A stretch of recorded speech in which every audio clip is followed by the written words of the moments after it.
అని చెప్పేసరికి వెంటనే యేసుక్రీస్తు దగ్గర, అయ్యా ద్రాక్షరసం అయిపోయింది అయ్యా అంటే, మంచిది.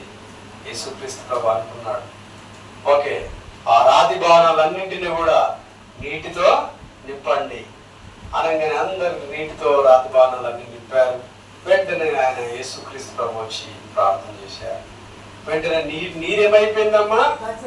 ద్రాక్షరసంగా మారింది. అక్కడ ఒక అద్భుతము, కానాను అనే గ్రామంలో, కానాను ఊరిలో ఆ పెళ్లిలో ఒక అద్భుతం జరిగింది.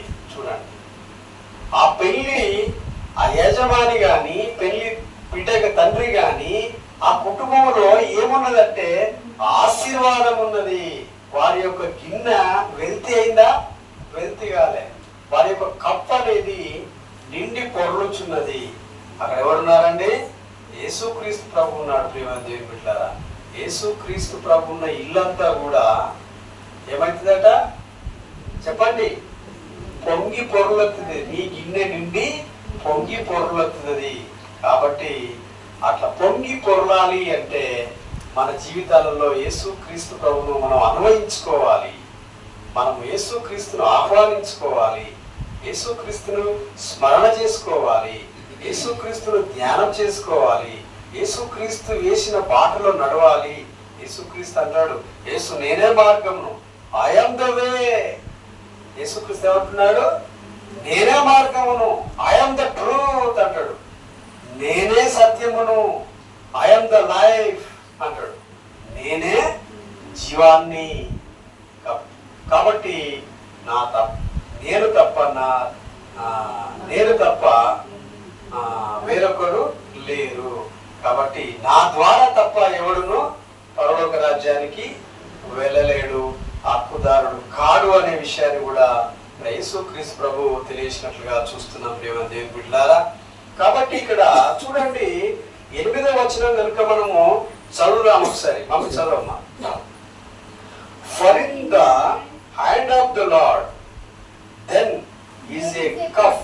చూడండి, యెహోవా చేతిలో ఒక పాత్ర ఉన్నది, అందులోని ద్రాక్షరసము పొంగుచున్నది, అది సంభారములతో నిండి ఉన్నది. తర్వాత ఆయన దానిలోనిది పోయిచున్నాడు. భూమి మీద ఉన్న భక్తిహీనులందరూ మట్టితో కూడా ఏం చేస్తున్నారు? వాళ్ళు దానిని పీల్చి మింగివేయవలనను.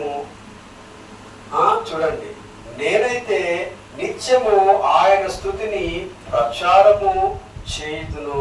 చూడండి, ఇక్కడ ఏం చేస్తున్నారంటే అక్కడ ఉన్న శ్రోతలంతా కూడా, అక్కడ ఉన్న ప్రజలంతా కూడా, అక్కడ యెహోవా చేతిలో ఒక ద్రాక్షరసం కప్పు ఉన్నప్పుడు ఆ కప్పులోని అది సంభారముతో నిండి ఉన్నది. అది చాలా పొంగి పొర్లుతున్నది. దేవుని యొక్క చేతిలోని ఒక ద్రాక్ష కప్పు అనేది, ఆ ద్రాక్షరసం అనేది పొంగి పొర్లినప్పుడు అక్కడ ఉన్న వారంతా కూడా ఏం చేస్తున్నారు? వాళ్ళు ఇలా పీల్చేసుకుంటున్నారు.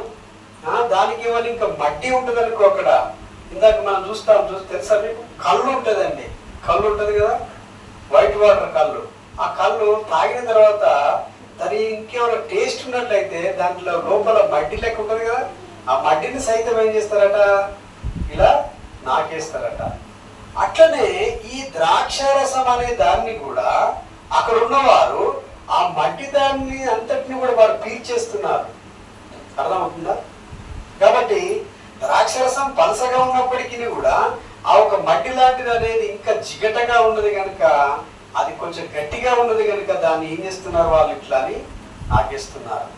చూడండి, కాబట్టి ప్రియ దేవుని బిడ్డలారా, ఆయన దానిలోనిది పోయిచున్నాడు. భూమి మీద ఉన్న భక్తిహీనులందరూ చూడండి, దేవుని నమ్మిన వారంతా కూడా ఏం చేశారండి? మంచి ద్రాక్షరసం తాగారు. కానాను వివాహంలో కూడా ద్రాక్షరసాన్ని చేసినప్పుడు అక్కడ ఈ నీటిని యేసుక్రీస్తు మార్చినప్పుడు అది అంతకంటే ఇది శ్రేష్టమైన ద్రాక్షరసము అని అక్కడ బైబిల్ వాక్యంలో తెలియజేస్తున్నాడు. అరే నీళ్ళేంటి? నీళ్ళకు ప్రార్థన చేస్తే మారడం ఏంటి? అసలు ద్రాక్షరసం కంటే యేసుక్రీస్తు చేసిన ద్రాక్షరసం శ్రేష్టమైనది ఏంటిది అని చెప్పి చాలా మంది అనుకుంటారండి. కనుకనే ప్రియ దేవుని